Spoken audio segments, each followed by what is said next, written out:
Super TET special Hindi साहित्य इतिहास ग्रंथ व रचनाकार याद करने का पोयम के फॉर्मेट में। तासी ने इस्तवार लिखा 39 की बात, शिव सिंह ने सरोज रचाया 83 की रात। मतलब कि जो आपका इस्तवार द ला लिटरेरी हिंदुस्तानी लिखा गया है वो 1839 में, और शिव सिंह सरोज द्वारा 1983 में जो आपका लिखा गया है वो क्या है, सरोज। ठीक है, अब चलते हैं आगे, देखते हैं कनेक्टेड एग्जाम ऑप्शन। ठीक है, यहाँ पे देखते हैं हिंदी साहित्य विमर्श, ये किसने लिखा है, 1923 में पद्मलाल पुन्नालाल बख्शी। कहानी कनेक्शन, किसी गंभीर विषय पर विमर्श यानी कि चर्चा। ठीक है, विमर्श यानी कि हिंदी साहित्य विमर्श पूरी होने के बाद खुश होकर सबको बख्शीश, बख्शीश मतलब कि बख्शी, पद्मलाल पुन्नालाल बख्शी बांटी गई, वो भी 2-3 बार। 2-3 मतलब कि 23, 2-3 मतलब कि 23, 1923 बार। ठीक है, 1923।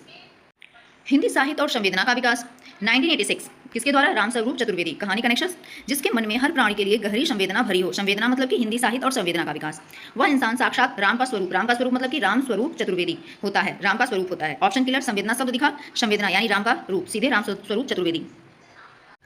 जय हिंद दोस्तों, और बताइए आप लोग कैसे हैं। आई होप आप सभी लोग स्वस्थ होंगे, मस्त होंगे और सफलता की ओर अग्रसर होंगे। तो यहाँ पे आप देख सकते हैं सुपर टेट स्पेशल हिंदी साहित्य इतिहास ग्रंथ व रचनाकार। चलिए यहाँ पे देखते हैं पोयम के फॉर्मेट में कुछ याद करने की कोशिश करते हैं। अभी आपको कहानी के फॉर्म में भी मिलेगा, और मैं आप लोगों को बता दूँ हिंदी साहित्य को अगर आपको बहुत ही ईजी वे में याद करना है, पोयम के फॉर्म में याद करना है, शॉर्ट ट्रिक से याद करना है, सॉन्ग के फॉर्म में याद करना है, तो आप मेरा हिंदी साहित्य का प्लेलिस्ट चेक करिए। वहाँ पर आपको हिंदी साहित्य बहुत ही ईजी वे में मिल जाएगा। सुपर टेट के लिए बहुत ही मतलब कि बहुत ही मज़ेदार और फ़ायदेमंद है, और इवन सभी एग्जाम के लिए जहाँ पे हिंदी आती है तो सभी के लिए बहुत ही बेस्ट है। ठीक है, तो आप वहाँ पे चेक कर सकते हैं। चलिए देखते हैं।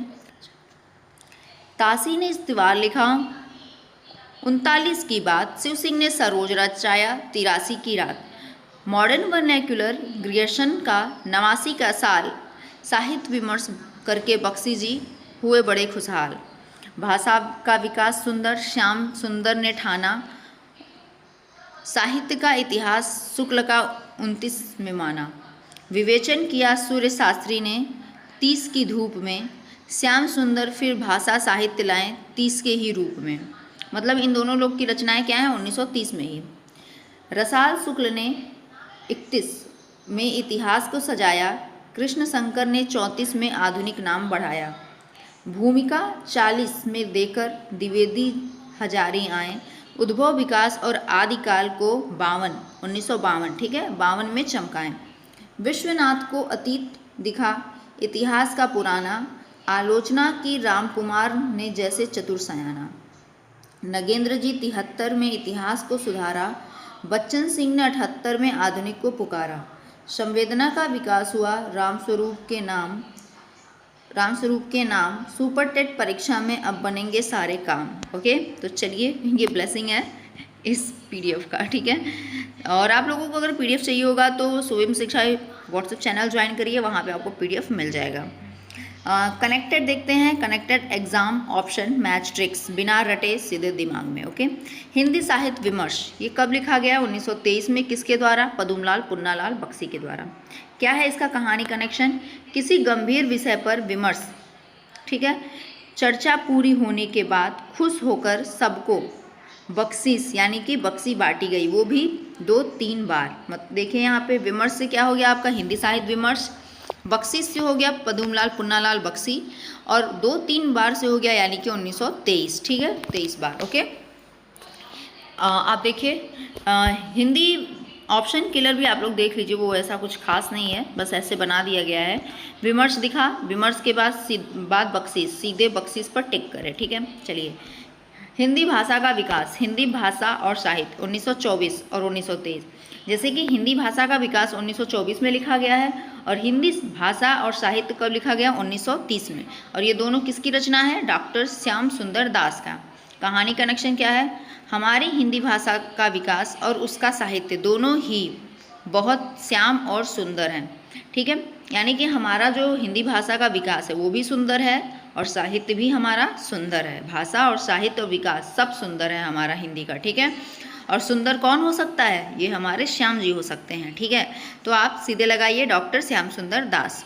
ठीक है, हिंदी साहित्य का इतिहास सर्वमान्य जो है 1929 में लिखा गया है, आचार्य रामचंद्र शुक्ल द्वारा। ठीक है, कहानी कनेक्शन क्या है, सबसे मुख्य और प्रामाणिक हिंदी साहित्य का इतिहास लिखने का काम केवल हमारे परम आचार्य यानी कि आचार्य रामचंद्र शुक्ल ही कर सकते थे। ठीक है, हमारे परम आचार्य कौन कर सकता है, हमारे श्री रामचंद्र ही हिंदी साहित्य का इतिहास को लिखने का काम कर सकते हैं। ठीक है, चलते हैं देखते हैं, यहाँ देखिए ऑप्शन किलर क्या है। बिना किसी मिलावट के शुद्ध हिंदी साहित्य का इतिहास, इतिहास के प्रधान गुरु आचार्य शुक्ल। ठीक है।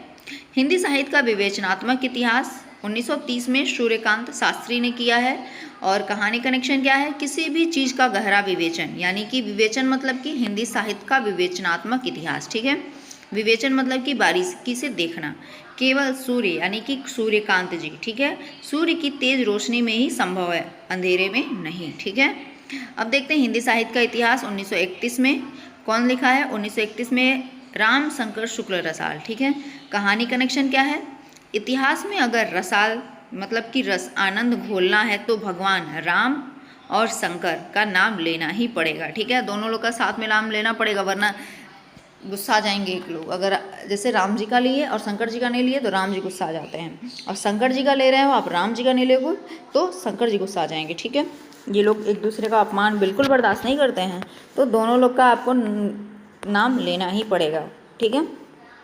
अब देखते हैं आधुनिक हिंदी साहित्य का इतिहास 1934। 1934 में क्या, कृष्ण शंकर शुक्ल। ठीक है। आधुनिक जमाने के लोग पूजा करने के लिए भी आधुनिक अवतार यानी कि कृष्ण और शंकर के एक साथ याद करते हैं। आधुनिक जमाने के लोग पूजा करने के लिए भी आधुनिक अवतार कृष्ण और शंकर को एक साथ याद करते हैं। ठीक है। देखते हैं भूमिका क्या है। भूमिका उद्भव और विकास। देखते हैं आदिकाल। ठीक है। अब यहाँ पे देखिए 3 पॉइंट है। भूमिका कब लिखी गई है, 1940 में। ठीक है। कब लिखी गई है, 1940 में। उद्भव और विकास कब लिखा गया है, 1952 में। ठीक है। ठीक है। उद्भव और विकास कब लिखा गया, 1952 में। फिर आदिकाल भी आपका इसी तरीके से है। तो इसी तरीके से यहाँ पे ये 2 डेट भी दी गई है। ठीक है। अब देखते हैं कौन लिखा है, हजारी प्रसाद द्विवेदी। जिस ग्रंथ की केवल भूमिका लिखने में ही हजारों यानी कि हजारी प्रसाद, ठीक है, हजारों पन्ने लग जाएं, उसका उद्भव विकास और आदिकाल भी बहुत विशाल यानी कि हजारों गुना बड़ा होगा। ठीक है। हिंदी साहित्य का अतीत क्या है, अतीत आचार्य विश्वनाथ प्रसाद मिश्र ने लिखा है हिंदी साहित्य का अतीत। इसमें कहानी कनेक्शन क्या है, इस पूरे विश्व का अपना एक पुराना और गौरवशाली अतीत रहा है। विश्व से विश्वनाथ। ठीक है। अतीत से आप रखेंगे हिंदी साहित्य का अतीत। इस पूरे विश्व का अपना एक बहुत पुराना और गौरवशाली अतीत रहा है। अतीत शब्द दिखा, किसका अतीत, अतीत किसका है, पूरे विश्व का। ठीक है। तो सीधे आप करिए विश्वनाथ प्रसाद मिश्र। हिंदी साहित्य का आलोचनात्मक इतिहास डॉक्टर राम कुमार वर्मा ने लिखा है। अब देखते हैं राजमहल के छोटे राजकुमार, राजकुमार से आप याद रखिएगा राम कुमार वर्मा। ठीक है। को हर बात में आलोचना यानी कि कमियां ढूंढने की आदत थी। ठीक है। इस तरीके से आप ये याद रखिए। अब देखते हैं नेक्स्ट आधुनिक हिंदी साहित्य का इतिहास 1978 में किसने लिखा है, बच्चन सिंह। ठीक है। घर के छोटे बच्चन, बच्चन मतलब कि बच्चे, घर के छोटे बच्चे हमेशा सबसे नई और आधुनिक चीज़ें ही पसंद करते हैं। हाँ, उनको जो चीज़ सबसे न्यू हो, लेटेस्ट हो, वही उनको पसंद आता है। थोड़ा सा भी वो कंप्रोमाइज़ नहीं कर सकते हैं, हमेशा सबसे नई और आधुनिक चीज़ें ही पसंद करते हैं। आधुनिक मतलब कि आधुनिक हिंदी साहित्य का इतिहास 1978। ठीक है। हिंदी साहित्य का संवेदना, हिंदी साहित्य और संवेदना का विकास। जिसके मन में हर प्राणी के लिए गहरी संवेदना भरी हो, वह इंसान साक्षात राम का स्वरूप होता है। अब देखिए संवेदना आया तो हिंदी साहित्य और संवेदना का विकास 1986 में, और वह इंसान साक्षात राम का स्वरूप, राम का स्वरूप मतलब कि राम स्वरूप चतुर्वेदी। ठीक है। तो राम का स्वरूप होता है। संवेदना शब्द दिखा, संवेदना यानी राम का रूप, सीधे राम स्वरूप चतुर्वेदी। ठीक है।